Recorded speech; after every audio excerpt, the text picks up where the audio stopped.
Hey, welcome to Men Talking Mindfulness, everybody. We are excited to speak to our guest today, Remi Adeleke. He's one of the most inspiring guests we've had on our show to date. I thought there isn't a better and more enticing way to start the show than to talk about some of the great things Remi has accomplished. Check out this guy's resume, and he's still in his 40s. Remi was born into a wealthy, prominent family in Lagos, Nigeria. His father, due to corruption within the Nigerian and Lagos government, ended up losing all their wealth, and he sadly died when Remi was 5. Now penniless, Remi, his mother, and brother moved to the United States and settled into the rough side of the Bronx. Growing up on the streets, Remi witnessed a drive-by shooting, was beat up by some local gangbangers, got in trouble with the law on more than one occasion, ran and profited off a cell phone scam that involved local drug dealers. He lost all that money too. Uh, he heard the calling and joined the U.S. military and became a Navy SEAL, Class 266. Remi endured Hell Week twice due to a medical rollback, and as a SEAL, he eventually deployed to Iraq. Remi found God, learned to meditate, and now works as an actor and filmmaker in Hollywood. And I worked as an actor and is now a filmmaker, and also worked with Michael Bay. He is married to a pediatrician, and together they have 4 kids. In 2019, he published Transformed, a Navy SEAL's unlikely journey from the throne of Africa to the streets of the Bronx to defying all odds. And that book has racked up over 1,000 views on Amazon. His latest accomplishment was this September 2022, where he released the film The Unexpected that brings awareness to the growing problems of human trafficking. Wow. Welcome to Men Talking Mindfulness, everybody. Each week, my co-host John McCaskill over there and I break down and demystify an aspect of mindfulness and make it meaningful to you. We're excited to speak with Remi today and help us understand what it means and what it takes to never give up. We are really stoked for this episode, but before we jump in, I'd like to tell you about an opportunity we have for you to get to know and practice mindfulness. John, good to see you. Remi, we're going to get to you in a second. Thank you guys for being here today. And Right on. awesome. Yeah, I'll tell you quickly. So we continue to work with our good friend, Dr. Teresa Larson from Movement RX. And now we are bringing you the new and improved 90-day movement and mindfulness experience. It was formerly 21 days. Now it's a full 90 days. And we'll we'll put the link in the show notes. But for you, those who are listening right now, it's movement-rx.com/mindfulness-experience. And then you can use the code M2 100 to get $100 off that plan. Now we're going to jump into our normal practice. We're just going to do a simple 5-breath practice to calm ourselves down, get grounded, and get ready for the show so that we are focused for our wonderful guest, Remi, here. All right, so if you're watching now or if you're listening later, get into a position that is comfortable and safe for you. And if closing your eyes is comfortable, go ahead. I invite you to do that. Otherwise, just leave them open. And let's bring our attention to our breath, noticing the physical sensation of the breath. Breathing in, filling your lungs up all the way. Hold at the top and release. 1, holding empty at the bottom. Deep breath in. Hold and release. 2, holding empty at the bottom. Deep breath in. Filling all the way up. Hold and relax. 3, holding empty at the bottom. 2 more. Deep breath in. Hold. Let it go. Let it go. Let it go. 4. Last one. Deep breath in. Hold at the top. And release. Release. Release. Now just go ahead and bring some movement back into your body. And we are set. Remi, again, welcome to the show, brother. So honored to have you here with us. Hey, thank you guys so much for having me. It's such an honor, blessing to share on your platform, brothers. Thank you, thank you. And we know it's early there. I know you're on family vacation in Hawaii, and we owe you an even bigger thank you for being with us today during your vacation, and please thank your family for us as well. All good, That all good. Right on, man. Well, that all said, you've led a life that multiple books could be written on, but we're here to talk about mindfulness and never giving up. Yeah, At any point in the journey, we briefly ran through above. I know it certainly was not as brief as what we just ran through, but at any yeah, point you could have given up and nobody yeah, would have yeah, thought any less of you. What yeah. is it that kept you going, and what is it that inspires you to continue doing more and more every day? Uh, well, that answer to the second part of that question changes over time, but I would say initially I had a deep rooted emotional reason why, and that wasn't something that I was consciously aware of until later in life, where I look back and I ask myself at times, like, how'd you get through like this stuff you were doing in the Bronx? Like, how'd you get through like the whole buds and seal? Like, how'd you get through all of the stuff, even the battles you face today? And it always goes back to I know my why, and it's a deep rooted emotional reason why. It's not a superficial why, and that why changes. For every situation and every circumstance for me, right? So that's the first answer. The second answer is my mom. Will, you shared a big part of my story, but when my mom, when my dad died, and my mom went from rich, like literally having everything, traveling the world, housekeepers, cooks, nannies, living on a compound, having it all, to having nothing. She could have easily quit. She could have found a guy to marry, because my mom is a very attractive woman. She's 70 now, but everybody thinks she's in her 40s because she's like a fitness guru on social media. Nice. But she didn't go that route. She worked 3 jobs. She would always take jobs when she could. She would get up early in the morning, there were 18 floors in our building. She would run the steps up and down for a workout, because she couldn't afford to go to the gym. She would come back, make breakfast for my brother and I, go take the train to the South Bronx, where she taught elementary school, come back from that day, work her second job, prepare school dinner, and help my brother and I with homework, and then work her third job. So Mm, my mom was just relentless, and she was the model of perseverance and not quitting. And when you live with somebody like that, especially in your early years, that just becomes a part of your nature, just right. through osmosis or whatever you call it. It just becomes a part of who you are. And that to this day, I credit everything I am to my mom, and the examples that she gave my brother and I. I Amazing. have so one thing I really enjoyed.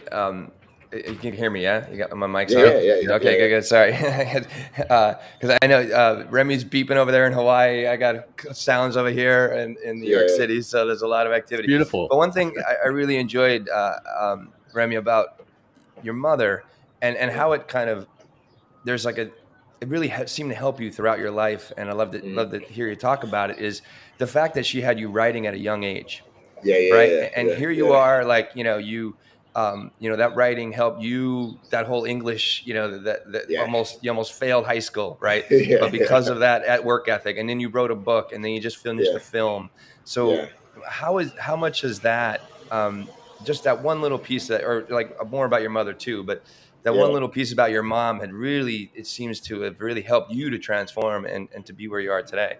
You No want to one, kind of yeah, touch on that? Yeah. 100%. Yeah, whereas you get some parents who give a kid a soccer ball at a young age. You get some parents who give a kid a football, or throw the kid in the pool because they want their child to be the next Michael Phelps. My mom was all about writing, Mm, because she was of the mindset that if you can articulate your thoughts in literary form, you can do anything. Like you'll never be without a job. And mm. I hated it as a kid, because my mom was relentless. If we, on the weekends, we couldn't go out to play unless we unless we read an article. It was typically a New York Times article, or a book sometimes if it was the summertime, and we wrote like a professional report on the article or the book. and during the summer, like I said, we couldn't go outside during the Monday through Friday until that was done. Weekends, it was a constant thing on the weekends, even when we were in school.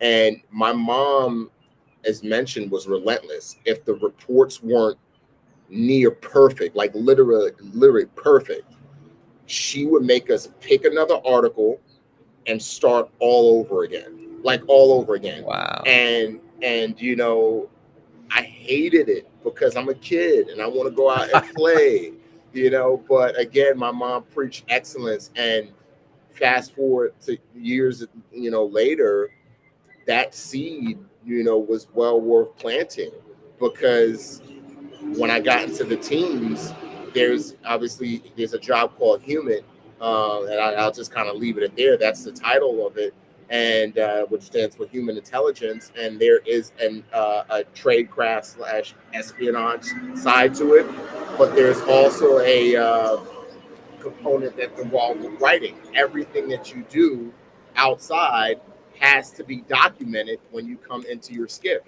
And a lot of guys, team guys, shied away from that job because of the writing. Guys didn't want to, get back from an op or get back from a meeting with a source, and in their downtime have to write these long reports. But it was just like, I don't mind. I've been doing this since I was a kid.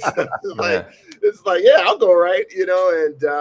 And that served me well. And obviously, doing that in the SEAL teams, it really helped me. I would say, elevated my visual writing, because we had to learn how to write in a way where somebody could pick up the report or a report 10 years from now, whether it was somebody in an agency or general or whoever, and read that report as though the events happened that day that they're reading it. So it required a lot of visual writing, whereas the writing my mom had me write was more from a documentary type standpoint. And so I was able to, elevate my writing skills via the SEAL teams with the foundational principles that I learned from my mom. And then, obviously going to writing films and books and all other stuff, because I write a lot of different things now that I write. Yeah. And you wrote your book completely on your own, no ghostwriter, which I love. I also understand ghostwriters, but your book was fantastic. Now, my question to you is are your 4 kids all having to write reports before they go play on the beach in Hawaii this weekend? You know what? My wife won't let me. Interestingly, my oldest son is dyslexic, so we have him in a special. I don't want to call it special needs, but he has a teacher. He has a private teacher that specializes with kids with learning disabilities. So I can't quite do that with him, even though I would like to. But my second oldest son, he's very smart. He's brilliant. He's like total opposite of my first son, because obviously my first son has a learning disability. But he gets it, man. That dude, like, he picks up books and reads them and does it all on his own. So who knows? Maybe, in the coming years, I'll drop the literary hammer on him. There you go. There you go. Yeah. What about inspiring others? What would you say to anyone who's listening or watching, basically those who are trying to figure themselves out, maybe overcoming some adversity, some challenge, they're getting frustrated and they're thinking about giving up? What's your advice to them? Oh man, pull up a chair. We got time, brother. We got time. Yeah. The first thing I would say is you have to know your why.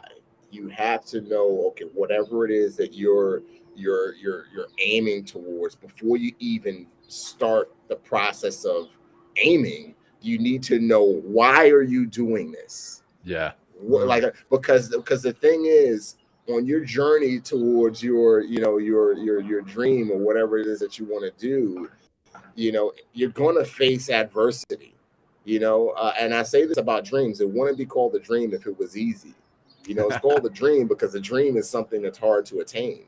And, and so because of that, you have to know your why and what's going to, and so when you face adversity, when you face failure, when you face a setback, when you make a mistake, when somebody who you thought was going to be loyal and help you out backstabs you and sets you back Mm. further. When those things happen, your why will anchor you. It'll act as an anchor that will keep you in place and keep you focused on the task at hand. Whereas if you don't have a deep rooted emotional reason as to why you want to do something, when the winds and storms of life come, you're going to get blown away. Sure. So that's my first thing that I try to tell everybody. I know it sounds simplistic, but it works. It works because it's something that you could always come back to. On the same note, my next thing that I tell people is set reference points by doing hard things. And for example, when I was training for buds, the first and second time, I ran on a treadmill because I learned that when I was running outside, as I got tired, my body would just naturally adjust to the fatigue, to the pounding, to all of these things. And you don't realize you're slowing down, but you're actually slowing down because your body's trying to adjust to the discomfort, right? But when you're on a treadmill and you put that treadmill on 9.3 or 9.5, you can't slow down unless you physically push that button. You have to make a decision. Your mind has to take control of your body and make the decision to push the decrease speed button, right? And so running on a treadmill, in my opinion, is especially when it's a hard run, or even one thing I still do to this day is I get on the treadmill and I put on a 15-degree incline. Damn. And I do that for an hour. And I put it, and it's a fast walk, man. It's painful, brother. I tell you, every person I put on this incline treadmill workout, and they do it consistently, they all lose weight, like within weeks, because you're soaked in sweat. It's grueling, man. I'm going And home and doing that today. yeah. And I tell people, start where you are. If you're like, start on 2.5, but don't touch the handrails. That's the kicker. You can't touch the handrails. You got it. And so gradually work your way up to 3.0 and then 4.0 and then you'll see. Challenge yourself. But I say all that to say, doing that workout for me, whether the run or the incline, it has always set mental reference points for me. So when I'm facing something, for example, when I was in buds and the runs didn't bother me. I mean, you know how horrible the runs are, John. Yeah. Like, those conditioning runs, they didn't bother me. The 4-mile time run, that wasn't an issue for me. Like, I was like, I couldn't wait for the 4-mile time run.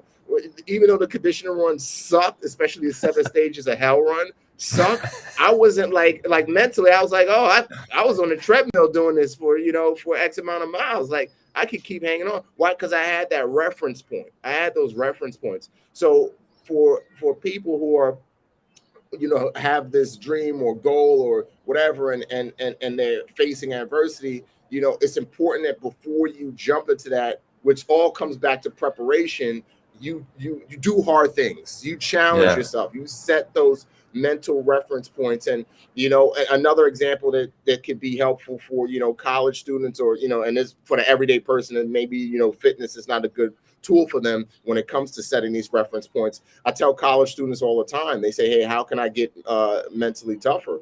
And I say, hey, when you get an assignment from your professor and that assignment is due in a month, do it in 2 days. Yeah. There you go. Do it in 2 days. Like, crush it in 2 days. Stay up all night. Just do it in 2 days. I'm not saying you have to do that all the time, but just take that period so that you can take control of setting your mental reference point. So when days, weeks, months, years down the line, when you find yourself in a challenging situation, you could always say, oh, I remember that time I stayed up for a day straight and did 2 days and just crushed this assignment that was a long assignment. I did it in 2 days, right? Instead of doing it in a month. So that's my second thing is setting those reference points when you can, so that when, not if, when the challenges come, You could always refer back to, man, I did this a week ago. I did this a month ago. I did this, a year ago. That was 10 times worse. I could do this. You know what I mean? And the third thing I would add, and I could, again, like I said, I pull up a chair because I could talk about this to nauseam. But the third thing I would say along those lines is, positive self-talk. Yeah. I wanted to ask you about your affirmations. Yeah. You used affirmations throughout your lifetime. I mean, through buds and many. So please, like, talk about or go in a little more detail about that, please. That's really, I think, very helpful for our audience, to hear. No, 100%. And I'm glad you brought that up, because it's so crazy. When I was writing my book, writing a book, especially about your life, is very therapeutic. Because you're able to relive things that you've gone through in the past and remember, and it's just a very therapeutic thing. And I didn't realize how much I use self-talk, positive self-talk, my entire life. Even as a kid, I didn't know the tag, I didn't know the label. I just did it. You know what I mean? And where do you think you got that from, if I can ask? Where did that come from? Is that your dad or mom? Yeah. My mom, 100%, because I remember when we were young kids, like I said, my mom would work all kinds of different jobs. One job that she had was, I don't know if you ever heard of Amway. Oh yeah. And and one job she had was an Amway job, and they had like this Amway conference. It was somewhere, I can't remember. I think it was somewhere in Philadelphia, somewhere we drove down for it. And it was a speaker on stage. I mean, it was like tons of people in the crowd. And before he came on stage, this song played called, and it was like, the sky is the limit. You can do whatever you want. Like, literally, the sky, I love it, is the limit. Like, I never forget, that was a song, like, it's in my head to this day, right? And everybody in the crowd was just screaming at the sky is the limit. You got people in tears, you know what I mean? Like, I can do whatever I want, and there's other parts of the verse as well. But my mom was saying, and again, like, getting that positive affirmation in her head. Like, I remember coming back home, and my mom would just sing that song when things would happen that was, when she faced adversity, she would just say, the sky's the limit. And so, like, I like that just, again, watching my mom and how she moved and how she overcame a lot of the challenges that she did, that helped me acquire this skill set of positive self-talk. And we as human beings, we don't realize how the majority of our self-talk throughout the day is often negative. Right. It's so it's so a part of our nature to think negative of ourselves or of the circumstance that we're in, that we don't realize it. And it could be as simple as like me and my wife, we're about to do this photo shoot, and my kids, we're about to do the photo shoot here in Hawaii, and it could be like, this shirt doesn't look good on me, or the photo shoot is not going to be good. It could be little simple things that add up throughout the day that that affect us. And so, how do you overcome the negative self-talk that's just naturally a part of our nature? It's going to come like a flood. You have to combat that with positive affirmations, with positive self-talk. And it could be as simple as, today's going to be a good day. I'm going to win. Like, I know this situation sucks, but I've been through worse. Like I'm going to come up with a good plan.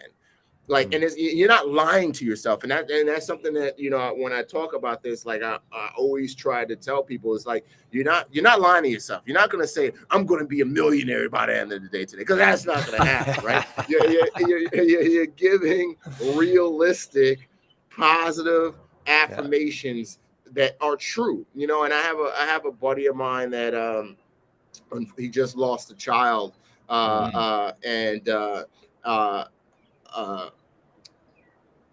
one thing I've been trying to counsel him through it and all that. And one thing I've been trying to tell him is that, I can't really relate to that. And, as everybody always says, there's no pain like losing a child. We're not supposed to bury our own children.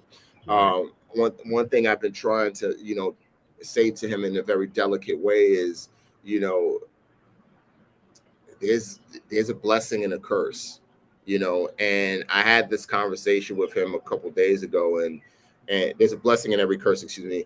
And he was like, you know what, Remi? He was like, you're right. He was like, maybe I guess his marriage was rocky at the time with his wife, and he was like, maybe my child wanted wanted my me to treat my wife better, and even if it was just that situation, even if it took for my child to pass away, for me to realize that, like, because it was a newborn baby, and maybe that's what it was for. And I need to essentially be a better husband to my wife. And he's like, that's my mandate for the rest of my life. I'm going to be a better husband to my wife, Beautiful. And I was like, there you go. Like, that's an example of finding the blessing in the curse, because it's so easy to find a curse and a blessing. So often, like, a blessing, something good comes, and we're just like, we kind of like bracing ourselves. When's the bad thing gonna happen? What's gonna happen? That's gonna happen. Like, it's so easy to find the curse and the blessing. It's so hard to find the blessing in the curse. And I truly believe that there always is a blessing in the curse. There always is something out of everything works together, for the good, and I truly believe that's the case. So that's another thing that I say to myself. Me and my wife, we just went through a situation while we were here in Hawaii where our au pair, who's back in San Diego, she's had some mental lapses, just to kind of say the least, and she just had a meltdown and she quit like 2 days ago while we're here in Hawaii. And Wow. So that puts us in a situation where I have to fly to Las Vegas next week to speak at a conference. My wife, she's been on vacation, so she has to go back to work to the hospital to see patients. And it's like, where's our childcare situation? And and my wife was getting stressed out because it happened on her birthday and this and that. And I'm like, you know what, Jesse? Everything happens for a reason. Yeah. Everything happens for a reason. And that's what I was saying to myself. Everything, who knows what because the au pair got into a car accident with our car a few weeks ago, which is led up to the reason why she quit, and all of these different things. And who knows, maybe 2 days from now, 2 days after we got back, she's driving the car, she gets into another car accident with our kids. Or maybe like this happened, maybe something else would happen, and her leaving protected us. Maybe she would have had a meltdown and harm the kid or something like that. So, everything happens for a reason. So that's another positive affirmation I always say to myself, especially when I'm in a bad situation, whether it's a business situation or a personal situation, whatever it may be, is, hey, there's a purpose behind this. I may not understand it, I may not see it all, but it's going to work out because it's something, everything happens for a reason. Yeah, I love that mind state, and I've got an au pair too, and we should swap stories, man. We've had some drama in the past few weeks with that too. Oh my God, brother! Nightmare on Elm Street, brother. Nightmare on Elm Street, man. Yeah, we got to talk offline, man. Yeah, what company are you with? If you don't mind me asking. Oh shoot, I should know that. Au pair. I'm forgetting the name right now. You probably know better than I. Ours is called cultural care. Okay. Yeah, the situation, but put it this way: the situation is so bad on their end, like the way this au pair is acting, all the crazy that the company sent us a settlement agreement and said, we like to just give you this money so that you can sign it and settle, and so that you don't have to talk about all of the stuff that happened and blah blah. And so that's going to our lawyer, and we're just like, no, there's no way is this show going to be an issue? No, it's not going to be an issue because we didn't sign it. We didn't sign anything. Like we're free. We're free and clear. But it's been a horrific situation, man. But it is what it is. Well, I want to come back to that mind state of where you're focusing on the positive, the blessings, and the curse versus the other way around. And I know in your book you discuss being introduced to meditation. A lot of what you're talking about here is what we talk about quite often on the show as a mind state, mindfulness, being aware of the things. How has faith and meditation helped you? And then you mentioned your friend who was, lost a little one, and he's used that to become a better husband. How has faith and meditation helped you personally, but then also helped you to become a better father and husband? Oh, I mean, I would not be one. I would not be with my wife. I would not have our kids. Like I would not have the life that I have now without faith and meditation. Mm, Without having,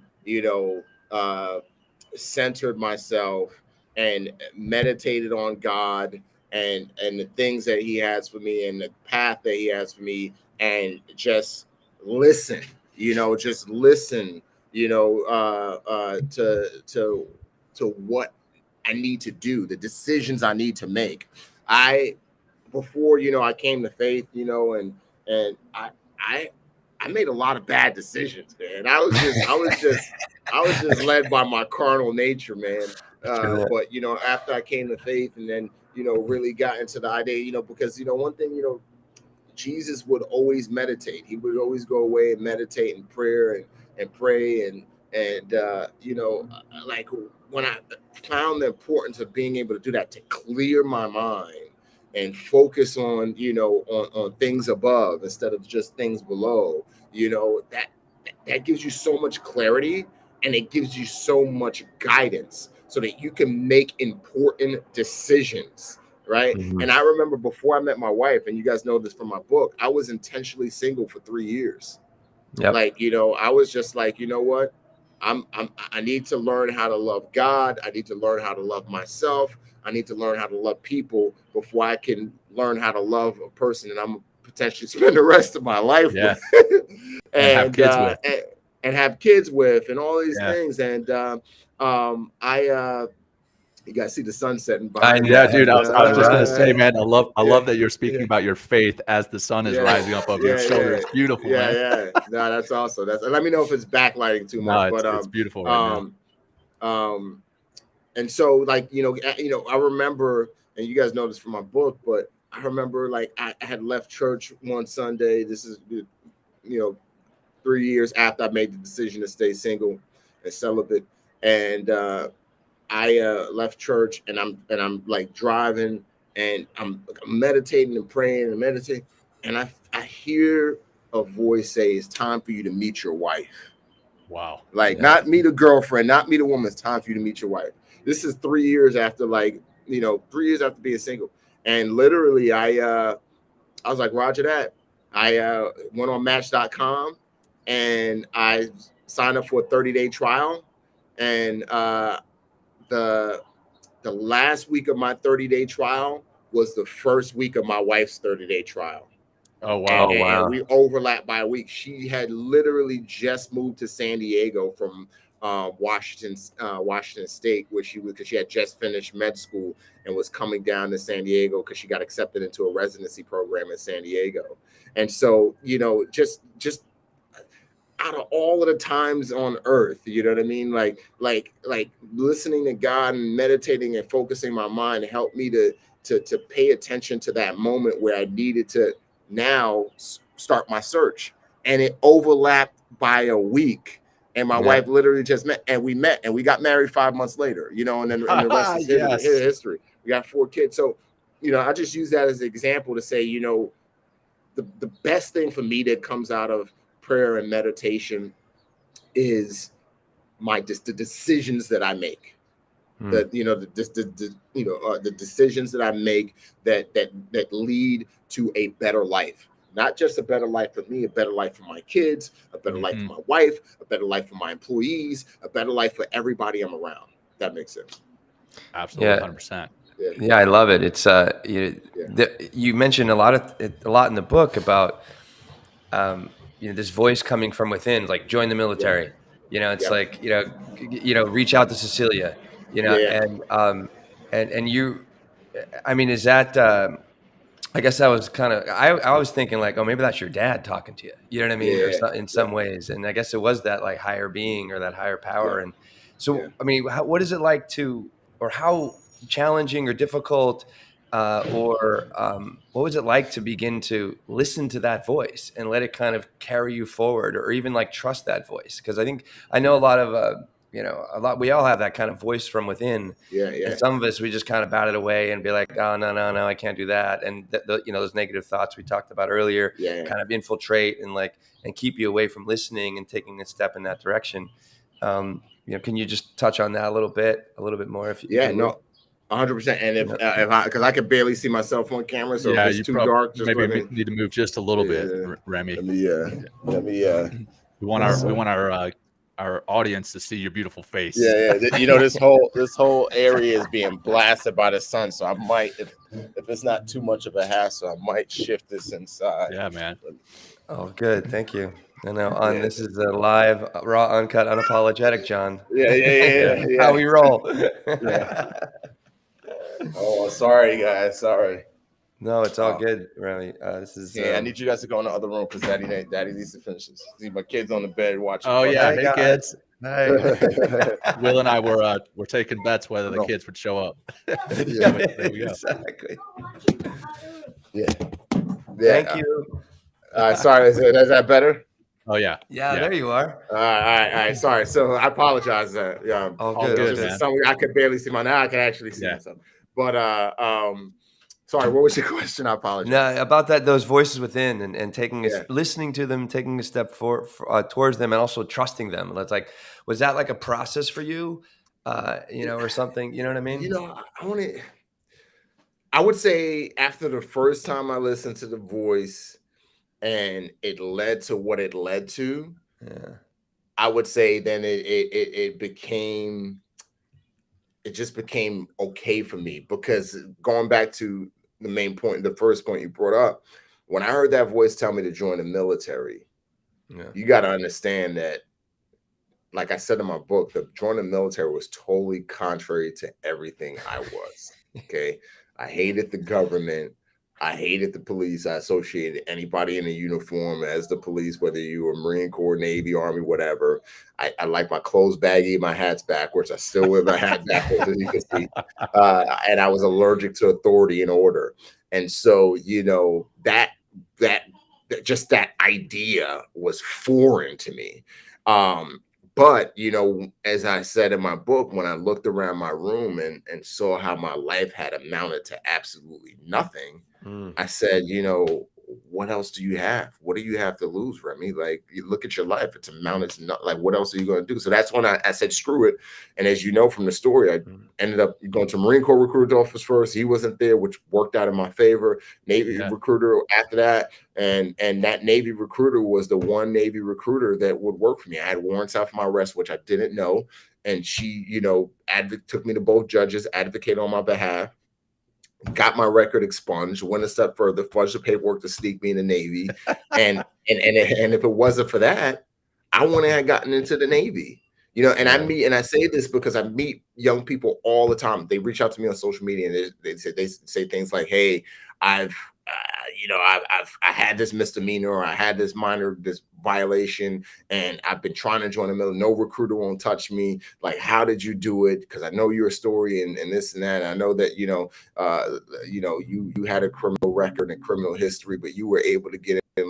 Like, what can I do? What advice can you give me? And I tell them all the time. I say, it's all about that one recruiter, that one person that's going to believe in you, go above and beyond, and do to work contrary to the system to get you in. And I can't get you in. I mean, I had a family member who flew from Georgia to San Diego for me to try to help him get in, because, he got in trouble for having an argument with his girlfriend in the mall, public argument. And he was, he said something he probably shouldn't have said, and he got a misdemeanor charge, and he couldn't get into any branch of service. So, rewinding back to that point is, obeying that voice changed the trajectory of my life in a massive way. Because if I didn't join the military, I'd probably be dead or in prison. Again, I had warrants out for my arrest, which I didn't know. Okay. Right. So if I didn't go to the recruiter, I wouldn't have, I wouldn't have found out that I had warrants out for my arrest. I'd probably got picked up somewhere else, and then, ended up, going, jail or prison eventually. Right. As a matter of fact, the guy who I used to sell drugs with and run my cell phone scam with, he's still in prison to this day. I still get phone calls, Wow. to this day. And as a matter of fact, he was in prison in Philadelphia, got released from Pennsylvania, got released from prison. And then because of some other charges he had in New Jersey, he went back into prison to serve his time in New Jersey. This was the guy that I was running with. We were on the same path together. Yeah. And so, I say that to say that obeying that voice led to this exponentially completely different life, which was a good and better life. And so, when I reflect on that, going back to my what I mentioned earlier about reference points, and creating reference. I don't think reference points are also just for, hey, I made it through this hard thing, I can make it through this. It's also for, hey, this thing worked this way for me this time. Maybe I should, try and do that again this way. You know what I mean? Yeah. And so I would say that I use that as a reference point, moving forward in that way as well, if that makes sense. Oh yeah, definitely, man. Like, use a tried and true method, right, and use that to move forward. And so essentially, sorry, just to close that out. Oh yeah, clarity. That's what helped me obey the voice moving forward. That's what helped me to, when I felt guidance from God. It was just like, all right, it's coming in the same format and in the same way that it came before, which led to a good thing. So you know what? I feel it's coming in the same way and the same format this time. It can only lead to something good. And that's just always, it's always been a blessing. It's always right. I feel that's part of when you really put yourself on your own path. When you really begin to just be like, this is my life, and you take ownership for your life instead of living, someone else's prescription of how you should be and what you should do and the thing and how you should spend your time. By really being on your own 2 feet and be like, you know what, fuck it. Like, I need to go and do this. And then it's almost like, I guess it's been also called in some ways, or then the synchronicities begin to happen too. Like, you take that step, you listen to that voice, and it's like, oh boy, there's a phone call, or there's a person I need to meet. And it just, and I think that also comes from the heart, or through the heart in some ways. Like that's how we kind of connect to the world in a meaningful way, if you choose to kind of step a foot on that path and live a meaningful life instead of just a mundane life, if you will, and just kind of doing what everyone else is doing, and living in the shadows, instead of living in your light, for sure. Absolutely. On that note, in your book, you talk about going back to Nigeria. And how we read the book, but the audience may not have read the book. One, how was that for you? And then two, do you have plans to make any changes or play a role in the transformation of Nigeria in the future? First part of the question, do I have a chance? I got the second part. What was the first part again? So how was it being back in Nigeria for you? Got it. Yeah. Being back in Nigeria for me was it was a combination of I was disheartened, and in part because to see how the corruption has remained.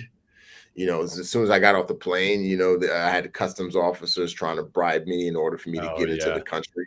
I had my brother, my half brother, and I. We were on our way back to the airport, and we were pulled over by the police. They raised AK-47s and essentially said, "Hey, you're not going anywhere until you give us X amount of dollars to get to the airport."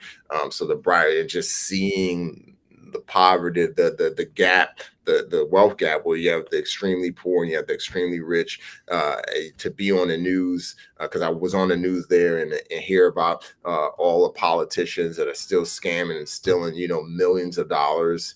It's just very disheartening, because that's what ultimately killed my dad.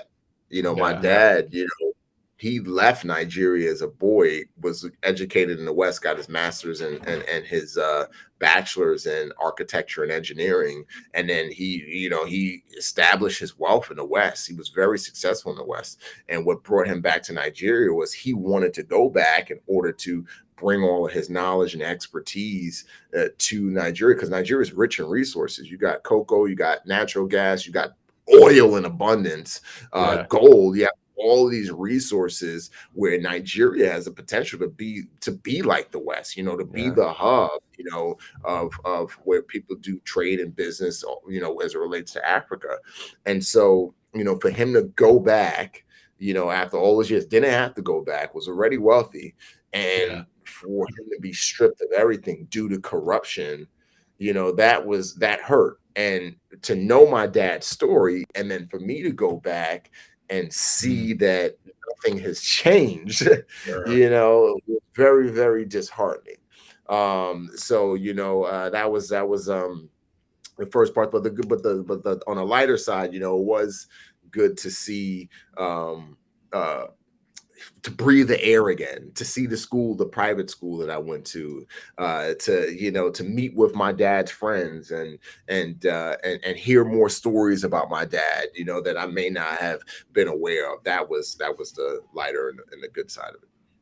All right. I had an opportunity in 2010 to go spend a month in Lagos.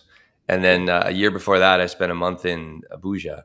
And I couldn't Yeah, believe, like, I think it's the seventh most populated country in the world. Or Lagos is in Lagos is like 17 million people. I've never seen so many people. But I was there for actually a film program in which we were okay, helping. We were brought in there to teach them to make better films, and kind of as a way to kind of battle some of that corruption in politics. And here, yeah, like, it's just it's a really rough place, and it's tough to see. It's like people live on like $1 a day or $1 a week or something like that. It's really, really awful.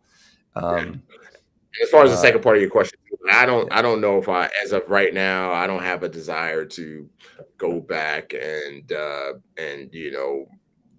right for wrongs, Yeah. do any of that stuff. I think, the best way that I can do that is through storytelling. I think that, Mhm. story has the ability to change lives and save lives, and yeah, has definitely changed and saved my life in more ways than one. So I would say that my the way that I would contribute is through storytelling, like my yeah, book Transformed, Yeah. getting the word out. I've had so many people, not just from Nigeria, but from Africa, who've read my book, and they've reached out to me and said, "Man, this Wow. this has helped me, encouraged me. Like like it makes me want to fight for a better Nigeria. It makes me want to," and that's all from story. That's all Right. from story. I've had so many people who have done that, and then even now, I have a film that I wrote called The Chameleon, which is now a book. Book one is it's a thriller book series, and in book one, the main protagonist is very loosely based off of my life,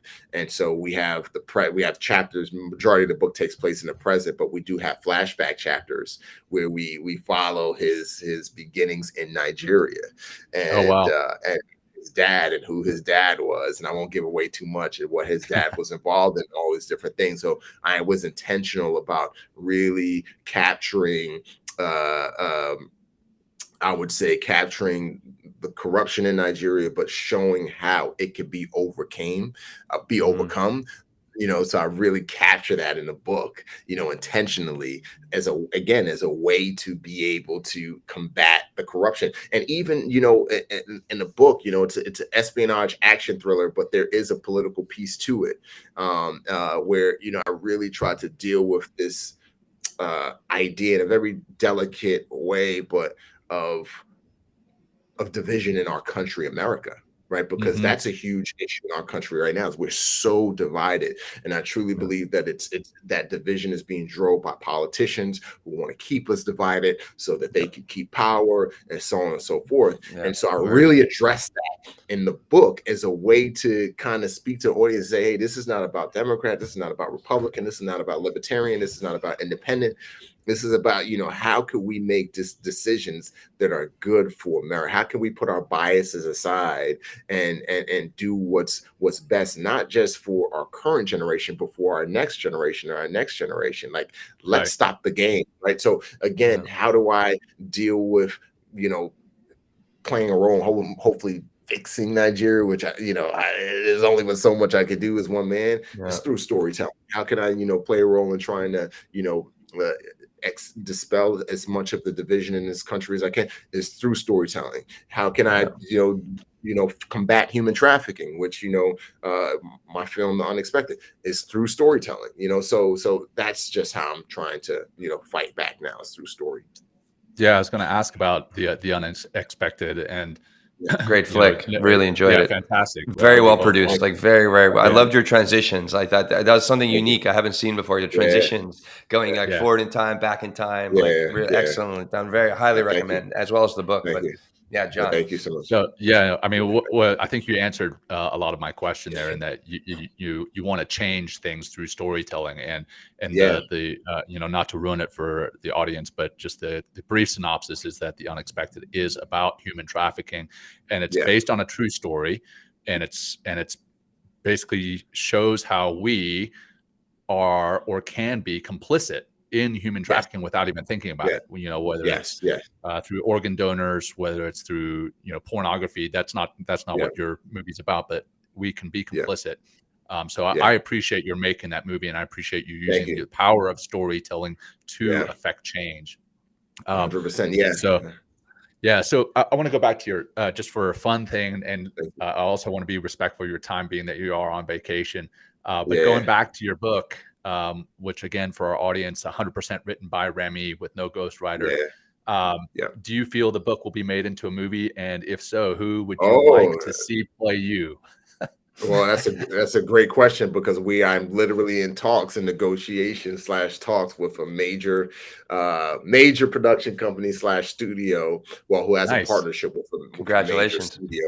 And we've been, thank you, man. We've been talking for a couple weeks, and we're finally working that out. We have a big star who I can't mention his name just yet. But who's gonna potentially play me? Michael Williams. I'm just kidding. Michael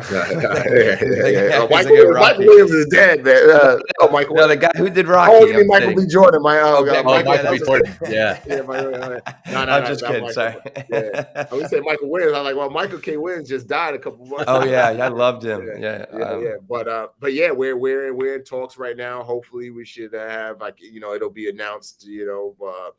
Hopefully the next few weeks, once we get through all the paperwork and stuff. So that's fantastic. Congratulations, man. I've had a lot of people over the years who wanted to make the film. I've had meetings with so many studios and producers and big name directors about my book rights and turning it into a film. And it's going back to that voice. It was just never right. I had an opportunity with a really big streamer and a really big, not just producer, but a big actor, female actress actually, who wanted the rights, and she wanted to do a film, and it just never felt right, and I didn't hear that voice say this is it. And then finally, I met with this company reached out to me. I guess they found me on YouTube. Actually, they were the vice president of the company was scrolling YouTube, and he saw an interview of me on it. He's like, man, this is a crazy story. He's like, this needs to be. He's like, this is Shakespeare. This is what he tells me. He's like, this is Shakespearean. The guy was rich, royalty, and loser. He's like, man, this is Shakespeare. This is real. Yeah. And then he reached out to my agent, and we started talking. And it's just, over the last month, I was just like, man, we had so much in common. Just everything just seems right. I was like, man, this is it. I felt like the voice saying, these are the people you need to partner with. So, So it's not going to be like Sylvester Stallone, where you end up playing yourself, right? Like Sylvester No. He's the Buds instructor or something. Not at all. I retired from acting, man. My agents don't like when I say that, but I've retired from acting. Everything for me is writing, directing now, man. That's awesome, acting man. For me has always been my film school. It's always been a way for me to learn how to make a film or make a TV show, and kind of reverse engineering it, reading the script, interpreting the script, putting it into developing a character, and taking direction, so that way I can know how to give direction and be in the headspace of an actor when I'm directing. There you go. So what? So for closing, like, what can we expect from you next, or is there something you want to plug, or I really highly recommend the book, Unexpected, the film. Is excellent. I watched it last night. But what's next for you, Remi? Yeah, with just, right now the unexpected is top of mind because that's that's something I'm trying to push out to people so that they can become more aware of what's going on in the world as it relates to human trafficking, specifically organ harvesting. That short film actually got picked up to be a feature film. Gerard Butler's Gerard that's Butler, already I out now. saw. Yeah, his production company picked up the rights, and so we're in development, or we're hopefully be closed with financing on that in the next month and a half or so, because it's going to be a big budget action thriller slash human trap with a core message about human trafficking. So it's not going Yeah. to be like a mindless, action film. It's going to be kind of like the short film. It's an extension of the short film. You got to throw Very the cool. action in there to put butts in seats. Otherwise, people are not going to want to sit and watch a drama. So we're hopefully closing on financing on that, and hopefully we'll go into production on that first half of next year. As I mentioned earlier, working with my with a production company for the. I'm gonna be writing the script, so for the books to film, and then got a TV show coming out in January called Special Forces: The Ultimate Test. That's going to be on Fox. Oh yeah, I saw that. I'm one of the hosts of that, so that's going to be an epic show. I mean, it's one of the biggest shows in the UK, and Fox bought the rights to it, and we shot it in Jordan earlier in May of this year. So that's going to be airing in January. Fox has a Super Bowl, so they're going to really be promoting that during the playoffs and the Super Bowl. So they're Oh hoping shit! I can't wait to see you yeah, on the yeah, commercials. That's gonna be yeah, awesome. yeah. And so yeah, got that, and then my book Chameleon. Chameleon is going to come out next year. We're going to start dropping trailer material and promo material in the coming weeks, but really excited about that. What's Chameleon about? If you want to share with So us here. Chameleon is an action thriller. It started out as a film. I wrote the Mhm. screenplay called The Chameleon, a film, and then it got picked up by a big production company. That production company went through rewrites on the script with the production company, and then after that, a buddy of mine in the book world read it and was like, "Hey, this should be a book series." So it turned into a 3-book deal with HarperCollins William Murrow that I just turned in book 1 on. But it's a real high level espionage s type book. Nice. It's about it's called part of it is called Black Box. Within Black Box, which is a part of the CIA, you have these different programs. You have Chameleon, which are people who could transpose into other people at the drop of the dime. This is all grounded in reality, so they can't like morph into them, but Yeah. they act so well that they can become whatever character they need to become. Ghost agents are people who can get in and out of places, like a ghost, and plant themselves in places in order to get a job done. Wind agents are people who could drive any vehicle like a leaf in the wind. And then Wow.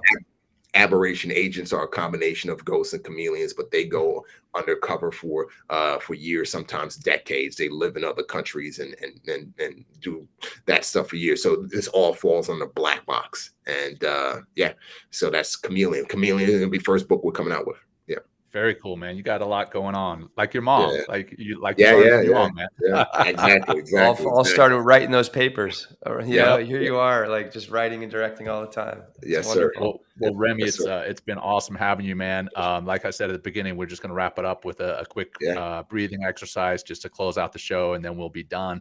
Will, I'll turn it over to you, brother. Want to wrap it No, up? I just, hey, I just want to say thank you, Remy, and, Yeah. and everyone for listening. And let's just take a few of those breaths and just kind of, Yeah. let some of the wisdom that Remy and what you heard Yeah. today kind of sink in. So find that seat, ground your feet, maybe your hands, nice, long, dignified spine. And we'll just close with those 5 breaths that can really help you maybe tap into that voice on the inside a little bit when things are getting a little bit rough out there. So just exhale out the mouth. Okay, take a big, giant balloon breath in. And let that go. And a few more. Inhale big. Let it go. Again, in. Out. Last 2, big breath. Exhale. One more time. Inhale. Let it go, go, go, go, go. Awesome. And take a moment, maybe hands over the chest just for a second, and just really thank yourself for putting forth the time today and tapping into this wisdom from our guest Remi and from the show. And you really, you have what it takes. You just got to use those affirmations and surround yourself with people that help to push you forward, and maybe start to meditate a little bit too. Awesome. Okay, when you're ready, open those eyes. And Remi, we thank you so much for your time today. And please come back and when your next adventure comes out, we'd love to talk to you and help spread the word. Absolutely. I appreciate you. Thank you so much, Will. Thank you, John. Thank you so much for having me on. Thank Appreciate you, you guys. Enjoy your vacation. And until Yes, next sir. time, everyone. All right, guys. Peace. Take care. Thanks, Remi. Peace. Peace. Joining us today. We hope you walk away with some new tools and insights to guide you on your life journey. New episodes are being published every week, so please join us again for some meaningful discussion. For more information, please check out mentalkingmindfulness.com.